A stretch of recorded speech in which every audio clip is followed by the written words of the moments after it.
Hello, class. So we left off prior to the long weekend with the solubility assignment. So essentially, that was kind of like the test I would have given you had we been in class. So that's a take-home assignment. Um, Most of you handed that in. Make sure you get that in. That is for marks. It will be marked. Today, what I want to do is begin the acid base unit. We have two units left: acid base equilibrium, and then electrochemistry. So it's good. I'm starting to get a little bit more feedback and comments from you, which is good. I'd like to get more of that. I had a question from the textbook page 108, number 86. So I thought I'd begin by going over this question. So essentially, what it's asking you is you've got NABR, and they're saying it's going to be put in a variety of different, mixed with a variety of different compounds, and it wants you to order the solubility from most soluble, beginning with most soluble, all the way to least soluble.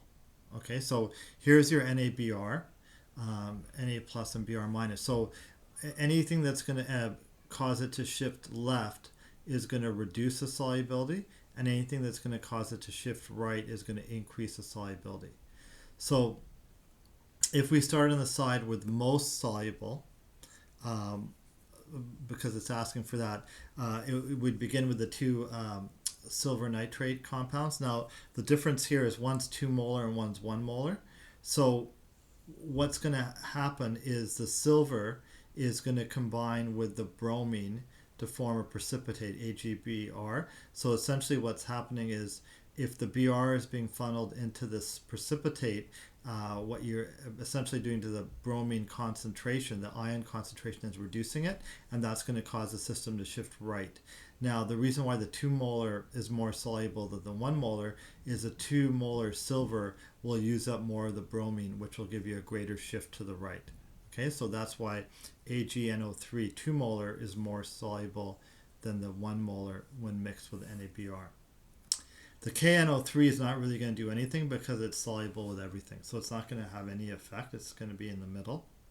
And then you've got your two sodium compounds. One's 1 molar NaCl, the other's 1 molar Na2SO4. But remember, if we do the dissociation of Na2SO4, it dissociates to 2Na plus and SO4 2 minus, right? So if it's 1 molar, that means it's actually 2 molars of the sodium ion. So this is going to be the common ion effect. So what's going to happen here is you're going to increase the sodium, and that's going to cause the system to shift left. And so the 2 molar is going to do more of that shift left, so that's going to have the lowest solubility. So the 1 molar NaCl is more soluble than the 1 molar Na2SO4. So when you combine everything, this is your list in terms of decreasing solubility. So AgNO3, 2 molar, is the most soluble, and then 1 molar Na2SO4 is the least soluble. Okay, so hopefully that makes sense. If not, just if you need me to clarify something here, just again send me a message with that one. Now I gave you the notes package for the equilibrium unit, so hopefully you're able to print that out. Okay, so we'll just cover the first page today to kind of get you started, and then we'll kind of get into some more of the unit for Friday. Okay, so I'll have the next class for Friday. And just in addition to that, I had mentioned last time about the office hours. So I'll have office hours available Fridays 9:30 to 10:30 a.m. Okay, so this is basically gives you a chance to communicate with me live in real time. If you have some messaging that you'd like to do back and forth, if it's not really urgent, then just keep doing what you're doing and just submit me a message whenever, and then I'll get back to you as soon as I can. Okay, but I thought I'd mention that. So we're going to look at acid-base equilibrium. We're going to sort of start with the initial definition of what an acid and base is, and that's using what we call the Arrhenius definition, and then we'll get into the Bronson-Lowry definition for Friday. Okay, so under this definition, you've already looked at a bit of acids and bases in Science 10. So essentially an acid is anything that is able to release H plus ions in water. Okay, so in order for it to be an acid, then it would have to have a hydrogen, right? So an example would be like HCl, right? Hydrochloric acid, right? So again, it's got that acid, that H, that it's able to get rid of that H plus. A base is something that is able to release hydroxide ion. So something like sodium hydroxide would be a base. And a salt is the product of a neutralization reaction, right? So remember, the neutralization reaction is you've got acid plus base, and that gives you water and a salt. So I'll have you kind of do some of these type of questions where you do the reaction for that. So for example, if we had, let's say, HCl, and let's say we have magnesium hydroxide. So there's your acid, there's your base. You're going to get water and the salt. So the salt is basically the leftover stuff that's not forming the water. So essentially what's forming the water is the H and the OH, right? HOH is H2O, right? So the other stuff here would be the chlorine and the magnesium. So that would make up what we call a salt. Okay, so MgCl2. So when we say salt, we're not talking about like table salt. A salt is a classification of compounds, just like acids and bases are. So sodium chloride is table salt, but that's an example of a salt. Okay, so there's many different types of salts. And then finally here, you have to make sure that you balance this. And so you should have two HCl's there, so it's 2 Cl's and 2 Cl's, and then you should have two waters. Okay, so make sure it's balanced. So I want you to kind of read, and there's some questions having to do with common properties of acids and bases. So like for example, for those that you can ingest, so you know most you can't, but for those that you can ingest, acids would tend to be sour, and bases would tend to be bitter, right? So acids, an example of an acid would be like lemon juice, vinegar. Again, those are ones you can ingest. Acids conduct electricity. They react with metals to form hydrogen gas. We say they're corrosive.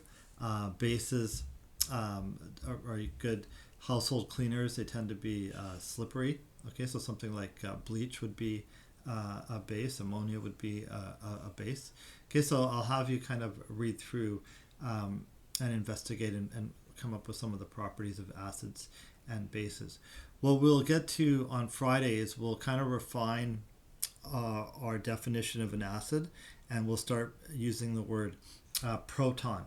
Okay, so H plus is called a proton. So let's just explore why that is. So hydrogen. Okay, so hydrogen atom is atomic number 1. Okay, so it's atomic number 1. So and I use the word atom here. So essentially what that means is you've got remember what the atomic number is. The atomic number has to do with the number of protons. So this means that you've got one proton, and you'd also have 1 electron, right? Because if it's an atom, it has to be neutral, which means it has a 0 charge. So when we go from hydrogen atom to hydrogen ion, well, how does something become a positive ion? So remember, your protons are fixed, right? So when you looked at isotopes, your atomic number is staying the same. Your number of protons is staying the same. So that's fixed. So in terms of what's going to change, when we talked about isotopes, we talked about changing the mass number by the fluctuation of the number of neutrons. When we talk about ions, what we're talking about is the fluctuation in electrons, right? So whether you're becoming a positive charge or a negative charge, it has to do with which way the electrons are going. So if you're going from a neutral charge, 0, to +1, the only way that's going to happen is here you're going to lose the electron, right? So you have to lose that electron. Well, if you only had one electron to begin with and then you lose it, what's left is simply the proton, right? So that's why we say hydrogen plus is essentially a proton, because that's all you have left, right? You've lost the electron, the one electron you have, and you only have a proton. So that's why H plus and proton are the same thing.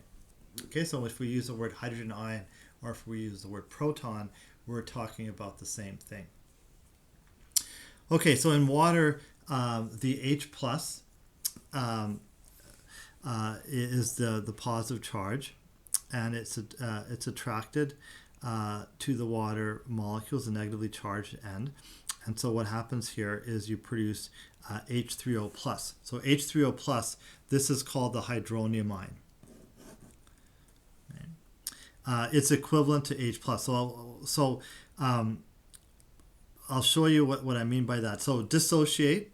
So we've talked about that when we looked at the solubility unit. Dissociate simply means how the ionization, how something separates. So if we have H2SO4, which is battery acid, okay, so sulfuric acid, and we react that in a water environment. Okay, so it's in a water environment. So what's going to happen here is you're going to get the H3O plus, because the H2SO4 is going to give away a hydrogen, right? That's the Arrhenius definition, releases H plus, and then it's going to have one less H. So you go from H2SO4 to HSO4 minus, right? So it's a minus because you lose one of the H pluses that goes to the water. So this is balanced in terms of the atoms, but the other way to look at this is also balanced in terms of charge. You have a 0 charge on the left-hand side. You have +1 and -1. So this we would call the dissociation of sulfuric acid in a water environment. We can do a shorthand of this where we do not include the water. We know it's there, it's assumed it's there, but we just basically write this in a shorter format. And so if we don't have the water, then instead of writing H3O plus, we can write H plus. And then still here's your HSO4 minus. Okay, so these two reactions are exactly the same. One's simply a shorthand of the other one. So H3O plus and H plus are basically the similar. Okay, and it's the presence of H plus and H3O plus that indicates that you're looking at an acid. Okay, so what I want you to do for today's class, just get comfortable with the acids, bases, understand some of their properties, be able to define them using the Arrhenius method, be able to look at some common properties of both acids and bases, and then write out the dissociation and the neutralization reactions. Okay, and then we'll kind of get into more depth for Friday's class. Okay, so as you can see, these are the questions I'd like you to do. And again, take a picture of those and you can submit those. And anything that doesn't make sense, you can ask me. I'll put the questions under the camera here just in case you don't have a textbook. You left it at school. Okay, so page 110. I'm sorry about the writing in this book. There's quite a bit here. So there's number 1. Okay, again, you can just freeze that. And then number 2. Number 2 is at the bottom here. So write neutralization reactions with these ones here. Okay. 112, number 3. Okay, so these are some properties. Okay, and then page 114.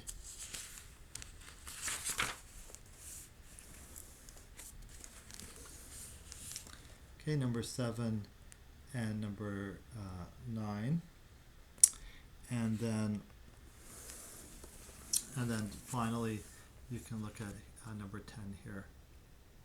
Okay, right. So again, make sure that you've handed in the practice test, or not the practice, the assignment.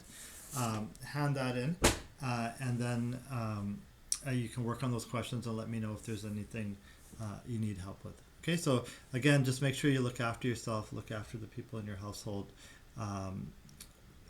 You know, it's a stressful time. Just keep looking after yourself and think positively. We'll be able to get through this. Okay, bye for now.